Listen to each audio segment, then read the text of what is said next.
కర్ణుడిని అర్జునుడి కంటే ముందే 6 చంపారని మీకు తెలుసా? కర్ణుడు మరణించిన దృశ్యం చూసి కుంతీదేవి గట్టిగా ఏడుస్తుంది. అప్పుడు పాండవులు అడుగుతారు, అమ్మా, అతడు నీ కుమారుడే అయినట్టు ఎందుకంతగా ఏడుస్తున్నావు? అప్పుడే కుంతీదేవి కర్ణుడి జన్మ రహస్యాన్ని వారికి చెప్తుంది.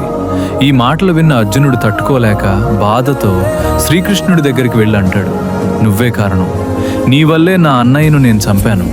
అప్పుడు శ్రీకృష్ణుడు చిరునవ్వుతో ఇలా అంటాడు, అర్జున, నువ్వు కర్ణుణ్ణి చంపలేదు. నీకు ముందే కర్ణుణ్ణి 6 సంహరించారు. మొదటివాడు ఇంద్రుడు, కవచ కుండలాలు దానం అడిగి కర్ణుడి రక్షణను తీసుకుపోయాడు. రెండవవాడు పరశురాముడు, బ్రహ్మాస్త్రం పనిచేయకుండా శాపమిచ్చాడు. మూడవవాడు కుంతీదేవి, నాగాస్త్రం నీ మీద ప్రయోగించవద్దు అని దానం అడిగింది.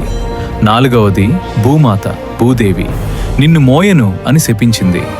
ఐదవవాడు శల్యుడు, యుద్ధం మధ్యలోనే రథాన్ని విడిచిపెట్టాడు. ఆరవది శ్రీకృష్ణుడు, నేనే నాగాస్త్రం మొదటిసారి ప్రయోగించినప్పుడు నీకు తగలకుండా రథాన్ని నేనే నేలలోకి తొక్కాను. ఇంతమంది కర్ణుని వదిలేసిన తర్వాతే అర్జున, నువ్వు అతన్ని సంహరించగలిగావు. అందుకే చెప్తున్నాను, కర్ణుడు అసాధారణ యోధుడు, అతను నిజంగా మహావీరుడు.